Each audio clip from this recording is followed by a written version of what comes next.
সুপ্রিয় শিক্ষার্থীরা, আশা করি তোমরা সকলেই ভালো আছো। আমিও খুব ভালো আছি। আমি তোমাদের সাথে অনেক দিন ভিডিও বানানো হয় না, অনেক দিন ভিডিও ছড়ানো হয় না নানা ব্যস্ততার কারণে। আজকে আমি তোমাদেরকে একটা নতুন বিষয় নিয়ে এসেছি। এটাকে বলা হয় ন্যারেশন। তো এই ন্যারেশনটা অনেকের কাছে কঠিন লাগে। তো কারণ ন্যারেশন পরিবর্তন করতে গেলে অনেক কিছু লাগে, এই জন্যই কঠিনটা লাগে। তো আমি ভিডিওটা পার্ট পার্ট করে দেখাচ্ছি। আগে আমি নিয়মগুলো তোমাদেরকে বলে দিচ্ছি, কী লাগে, কিভাবে এটা পরিবর্তন করতে হয়। তারপরে আমি এটা যে কোনো একটা ন্যারেশন দিয়ে আমি এটা সমাধান করে তোমাদেরকে দেখিয়ে দেবো যে কিভাবে ন্যারেশনটা করতে হয়। তো আসো আমরা কথা না বাড়িয়ে আমরা এটা ধাপে ধাপে শিখি। ন্যারেশনটা কি? আসলে ন্যারেশনটা মূলত কি? ন্যারেশনটা হচ্ছে, এখানে স্পিচ বা উক্তি লেখা আছে, সেটা হচ্ছে কারো কথা। এই ন্যারেশন হয় দুই রকম, একটা হচ্ছে ডাইরেক্ট আর একটা হচ্ছে ইনডাইরেক্ট। এই ডাইরেক্ট এবং ইনডাইরেক্ট এই দুটো আবার কি, বা এই দুটো অনেকে জিনিসটা বুঝতে পারে না যে ডাইরেক্টটা কি ইনডাইরেক্টটা কি। ডাইরেক্ট হচ্ছে, আগে আমি ন্যারেশনটা বুঝাইনি। ন্যারেশনটা হচ্ছে যে কোনো একটা কথা, যে কথা আমরা দুইজন ব্যক্তির মধ্যে দেখতে পারি, বা তিনজন ব্যক্তির মধ্যে দেখতে পারি, বা চারজন ব্যক্তির মধ্যে দেখতে পারি। তো এই যে কথোপকথনগুলো, এটা কিন্তু যখন তিন চারজন হয় তখন কিন্তু এটা গুলিয়ে যায়, তখন সেটা ন্যারেশন আকারে থাকে না। তার মানে ন্যারেশনটা মূলত হচ্ছেই যে দুইজন ব্যক্তির কথোপকথন। সেই দুইজন ব্যক্তির কথা যখন আমরা কেউ সেটা আবার বর্ণনা করে বলি, তখন সেটা আর এক রকম হয়ে যায়। অর্থাৎ যখন দুইজন ব্যক্তি, যেটাকে আমরা বলি সংলাপ, সেটাকে বলা হয় ডাইরেক্ট স্পিচ। আর যখন আমরা ওই দুইজন ব্যক্তির কথোপকথন যখন আমরা নিজেরা নিজেদের মতন করে বলি, যে অমুক বলছিল তমুক বলছিল, তখন ওই দুইজনের কথা যখন তৃতীয় কোনো ব্যক্তি যখন বর্ণনা করে, তখন এটাকে হয় ইনডাইরেক্ট। একটা প্রত্যক্ষ, একটা পরোক্ষ। অর্থাৎ দুইজন যখন সরাসরি বলছে তখন সেটা হয়ে যাচ্ছে ডাইরেক্ট। আর যখন দুইজনের কথা যখন আরেকজন বলছে তখন সেটাকে বলে ইনডাইরেক্ট। এখন এই যে ডাইরেক্ট এবং ইনডাইরেক্ট আজকাল পরীক্ষায় আবার উল্টিয়ে দেওয়া হয়। আগে আমরা যখন পড়েছি তখন ডাইরেক্ট ন্যারেশন থাকতো, ওটাকে ইনডাইরেক্ট করতে হতো। আর এখন ডাইরেক্ট ইনডাইরেক্ট বলে কথা না, ইনডাইরেক্ট থাকলে তোমাকে ডাইরেক্টে রূপান্তর করতে হবে, ডাইরেক্ট থাকলে সেটাকে আবার ইনডাইরেক্টে রূপান্তর করতে হবে। কাজটাই কিন্তু বেশ জটিল, বিশেষ করে ইনডাইরেক্ট থেকে ডাইরেক্ট আসা, এটা একটা অনেকটা জটিল। এটা একটা উদাহরণ দিয়ে যাই, যখন আমরা কোনো সংখ্যা গণনা করি 1 থেকে 100 পর্যন্ত, এটা কিন্তু পরপর বলাটা কিন্তু খুব সহজ। এটা যদি উল্টিয়ে বলা হয় বা উল্টিয়ে যদি কাউকে বলতে বলা হয়, তখন কিন্তু বিষয়টা একটু জটিল হয়ে যায় বা তার কনসেন্ট্রেশন ধরে রাখে। তো যাই কথা না বাড়ি আমরা দেখি যে এটা কিভাবে হয়।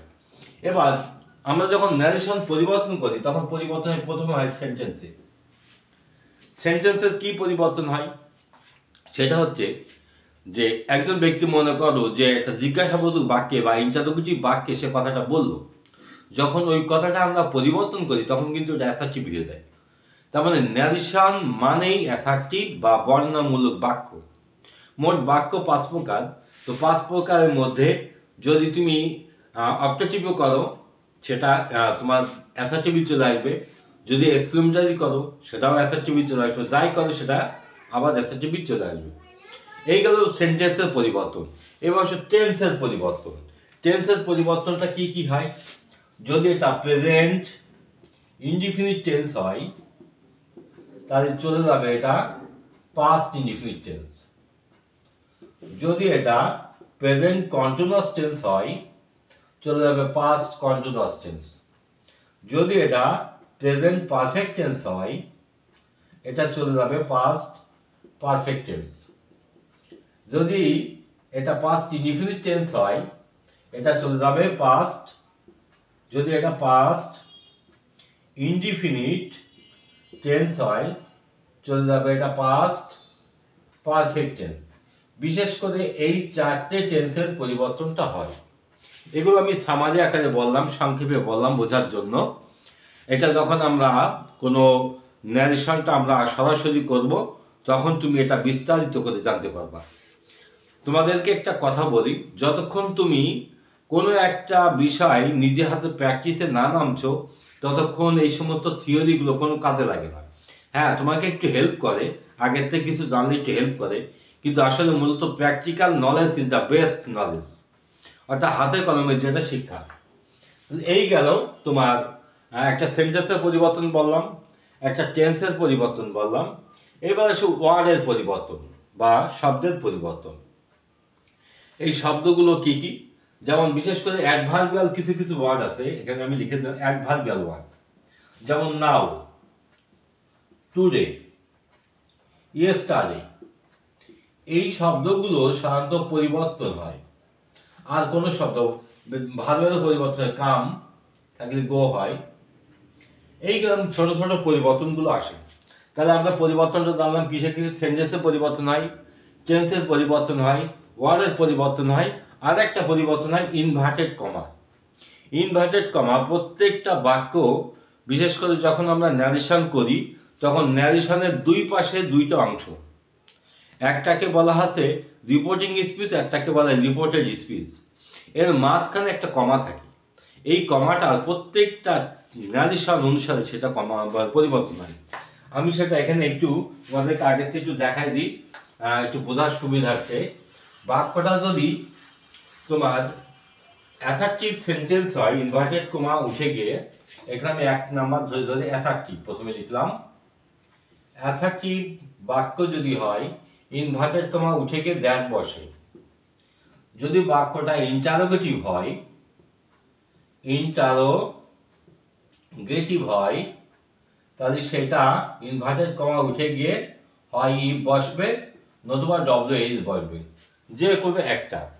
যদি বাক্যটা ইম্পারেটিভ হয়, 3 নাম্বার ইম্পারেটিভ, ইম্পারেটিভ বাক্যে ইনভার্টেড কমা উঠে গিয়ে আমাদের টু বসে।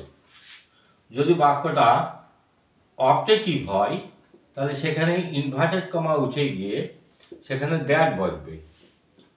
যদি বাক্যটা এক্সক্লেমেটরি হয়, সেখানে ইনভার্টেড কমা উঠে গিয়ে দ্যাট বসবে। এই মোট গেল। আমি এখানে সম্পূর্ণ কথাটা লিখলাম না, এক্সক্লেমেটরি, এখানে উঠে গিয়ে দ্যাট বসবে। তাহলে এখানে দ্যাটটা আমরা কয় জায়গায় পেয়েছি? দ্যাটটা আমরা পেয়েছি 3 জায়গায়, অ্যাসার্টিভ বাক্যে,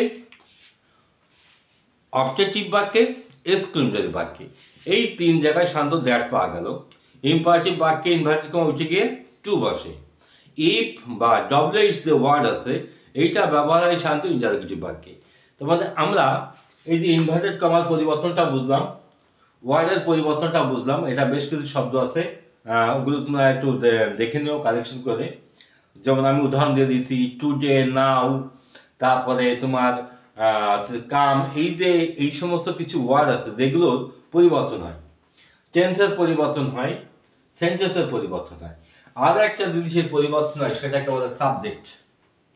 অর্থাৎ যেহেতু দুইজন ব্যক্তির কথোপকথন তুমি নিজে বলছো বা আর একজন লোক বর্ণনা করে দিচ্ছে, তখন সেখানে কিছু সাবজেক্টের কিছু পরিবর্তন হয়। এটা প্র্যাকটিক্যালি না দেখলে তুমি বুঝবা না। তো এই গেল তোমাকে সংক্ষেপে আমি কিছু নিয়ম কানুন বুঝাই দিলাম। এবার আমি তোমাকে প্র্যাকটিক্যাল নলেজ ধরে এই জিনিসটা দেখাই।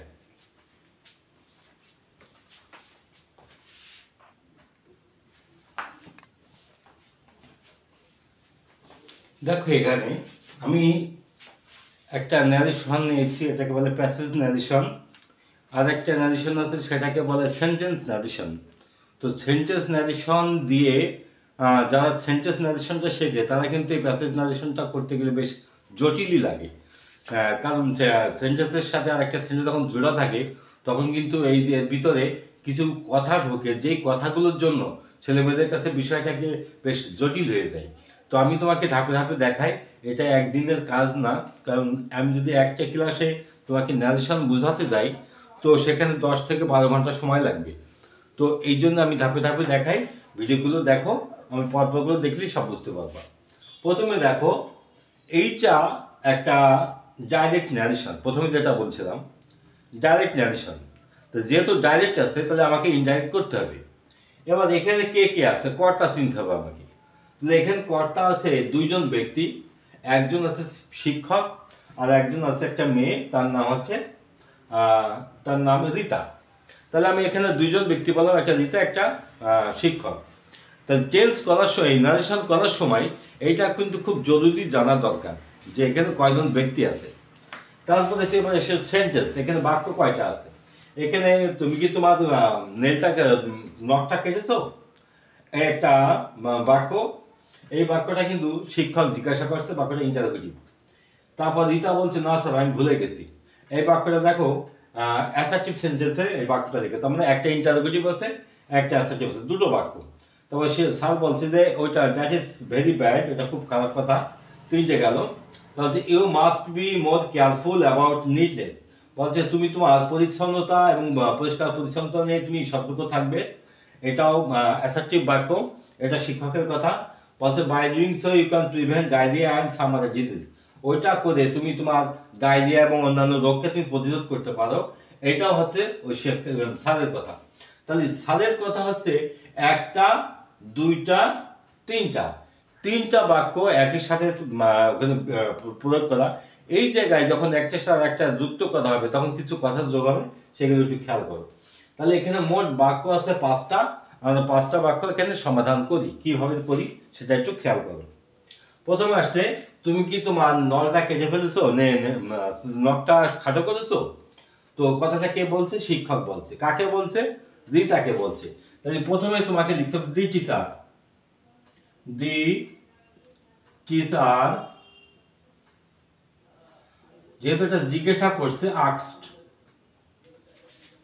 অর্থাৎ যখন আমরা ইনভার্টেড কমা এখানে উঠে গিয়ে আস্কড বসে, এখানে একটা জিনিস খেয়াল করো যে বাক্য যখন ইন্টারোগেটিভ হবে তখন সেখানে ভার্বটা বদলে গিয়ে আস্কড ব্যবহার হয়। এইটা আমি তোমাকে প্রত্যেকটা বাক্য আমি তোকে দেখিয়ে দেবো। তাহলে একটা কথা নোট দিস পয়েন্ট, খুব গুরুত্বপূর্ণ পয়েন্ট। ইন্টারোগেটিভ বাক্য যখন উঠে গিয়ে সেখানে আস্কড ব্যবহার হয়, প্রথম ভাবটা আর ব্যবহার হয় না, সেখানে নতুন একটা ভাব বসে আস্কড। এবার কাকে জিজ্ঞাসা করলো? রীতাকে জিজ্ঞাসা করলো। এইবার এই বাক্যটা আমি সমাধান করব, দেখো কিভাবে এটা সমাধান। এই যে পর্যন্ত বাক্যটা এখানে বলা আছে যে তোমার এখানে বাক্যটা যেটাই থাকুক না কেন সেই বাক্যটা তোমাকে সবই অ্যাসার্টিভ বাক্য রূপান্তর হয়ে যাবে। আর এই যে ইনভার্টেড কমা উঠে গিয়ে ওখানে একটা তোমার ইফ বা ডব্লিউএইচ বসে, আমি যেটা বলে দিয়েছিলাম। তাহলে ইফ বা ডব্লিউএইচ বসে কখন? যদি এই বাক্যটা প্রথম শুরুতেই যে কেন তুমি নখটা কাটোনি, যদি এখানে কেন দিয়ে বা হোয়াই দিয়ে বা হোয়াট দিয়ে যদি শুরু হতো তখন আমাদেরকে এই হোয়াই বা হোয়াট দিয়ে লিখতে হতো, এটাকে বলা হচ্ছে ডব্লিউএইচ। আর যেহেতু ডব্লিউএইচটা নেই তাহলে আমাকে ইফ দিয়ে শুরু করতে হবে, অর্থাৎ ইফ। এবার ইউটা এখানে কে? রীতা। তাহলে রীতাকে আমরা কি বলছি? সি দিয়ে। এখানে রীতা যদি মেয়ে না হয়তো, যদি কোনো ছেলে হতো তাহলে আমরা হি লিখতাম। তাহলে আমি সি লিখলাম। এবার হ্যাভ কাট এ নেইল, এবার দেখা একটা টেন্সের ব্যাপার, বাক্যটা প্রেজেন্ট পারফেক্ট টেন্সে গেছে। তাহলে আমরা প্রেজেন্ট পারফেক্ট টেন্সে আমি লেখাগুলো মুছে দিয়েছি, কিন্তু না দিলে আমি বোর্ডে ধরতে পারছিলাম না। এবার দেখো প্রেজেন্ট পারফেক্ট টেন্সে যে লিখেছিলাম, প্রেজেন্ট পারফেক্ট টেন্স হলে পাস্ট পারফেক্ট টেন্স হয়। তাহলে এই বাক্যটা আমাকে চলে যাবে পাস্ট পারফেক্ট টেন্সে। তাহলে পাস্ট পারফেক্ট টেন্সে লিখলে আমাকে লিখতে হবে হ্যাড নিয়ম অনুসারে, তারপরে কাট। এই যে হ্যাড কাট, এখানে হচ্ছে হ্যাভ কাট, অর্থাৎ প্রেজেন্ট পারফেক্ট টেন্স থেকে পাস্ট পারফেক্ট টেন্সে চলে গেল। তারপরে এখানে ইয়োর, এই জায়গায় একটা পরিবর্তন হবে। ইয়োরটা এখন কি? রীতা, আমার রীতাকে বলছে এখানে হার, তারপরে হার নেইল শর্ট, এগুলো আর কোনো পরিবর্তন হবে না, যা আছে তাই, হার নেইল শর্ট। তারপরে দেখো এবার শিক্ষক বলছেন রীতাকে, এটা তো বললাম। এবার পরের কথাটা কিন্তু রীতার কথা।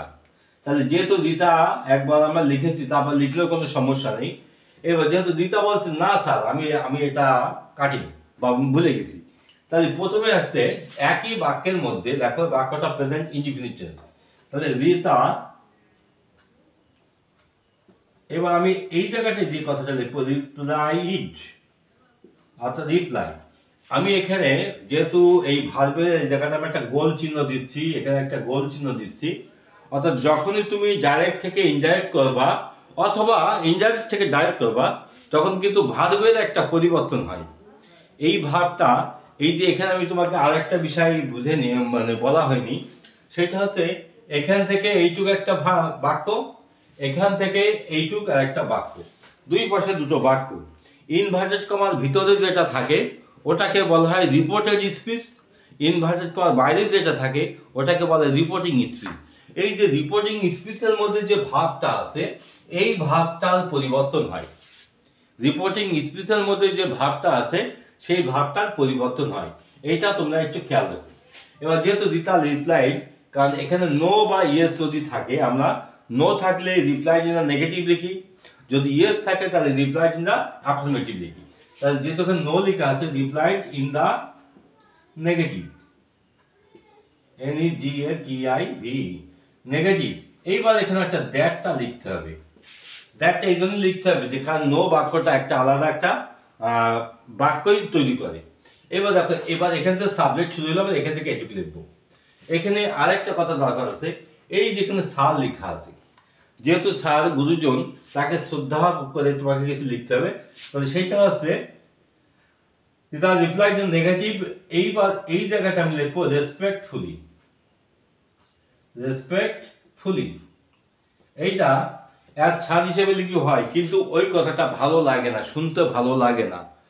অর্থাৎ স্যারকে আমরা শ্রদ্ধা করে কথা বলি, সেই জন্য এখানে রেসপেক্টফুলি কথাটা লেখা হলো। তা Rita replied in the negative respectfully, তারপর দ্যাট।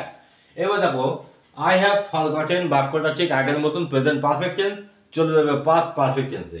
সে বলছে আমি ভুলে গেছি, তা আমিটা এখানে কে? আমিটা এখানে সি, অর্থাৎ রিতা। রিতা বলছে আমি, তাহলে রিতাকে যখন আমি বলছি তখন কিন্তু সি হয়ে গেল। She had forgotten, she had forgotten, সে ভুলে গেছে।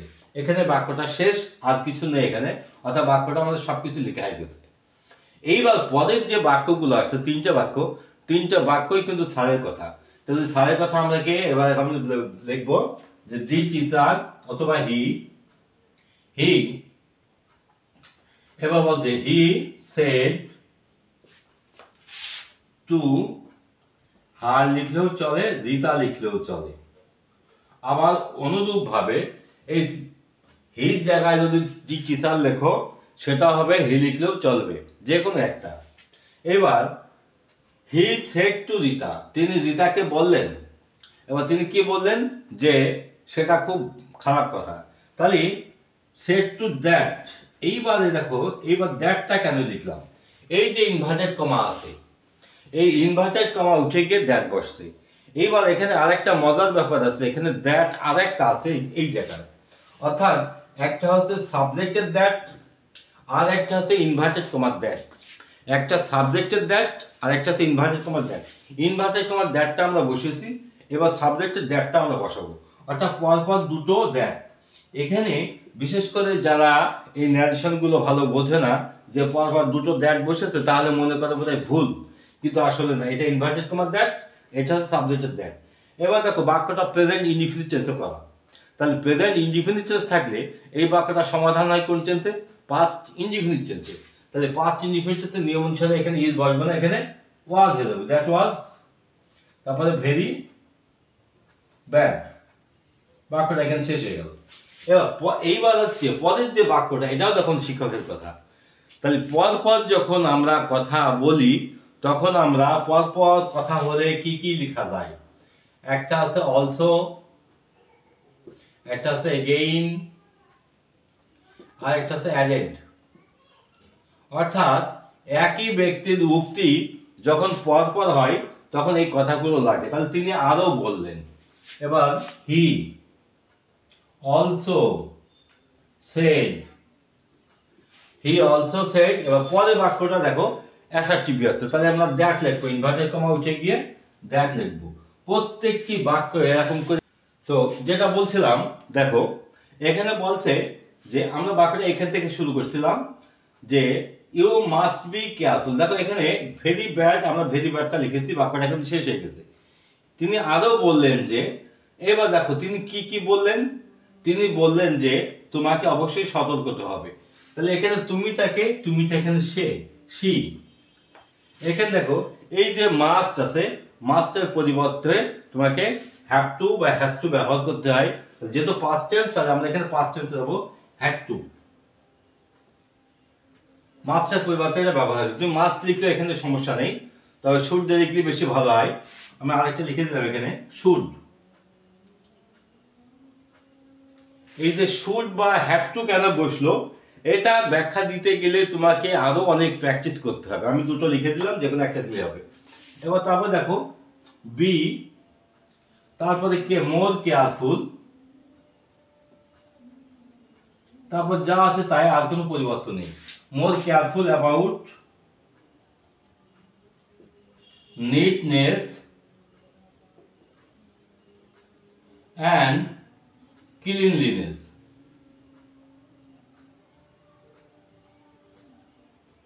বাক্যটা এখানে শেষ হয়ে গেল।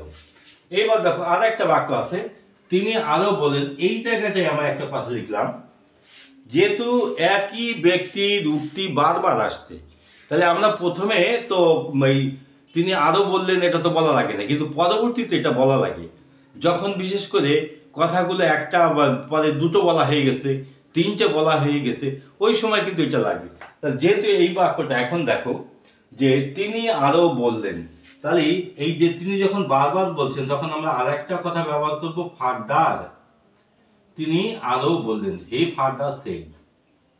এবার দেখ তিনি আরো বললেন যে, এবার কি বললেন, এবার বাই ডুইং সো, এখানে যা আছে তাই, বাই ডুইং সো, পরেরটা আছে ইউটা হয়ে যাবে শি, এই শিটা কিন্তু রিতা, ক্যানটা হয়ে যাচ্ছে কুড, তারপরে প্রিভেন্ট, যা আছে তাই, তারপরে ডায়রিয়া, ডায়রিয়া, তারপরে আছে and some other disease to. এই গেল ন্যারেশনটা। এই ন্যারেশনটা আসলে একটা প্যাসেজ দিয়ে বোঝানো সম্ভব হয় না, তোমাকে আরো অনেকগুলো ন্যারেশন দেখানোর দরকার আছে।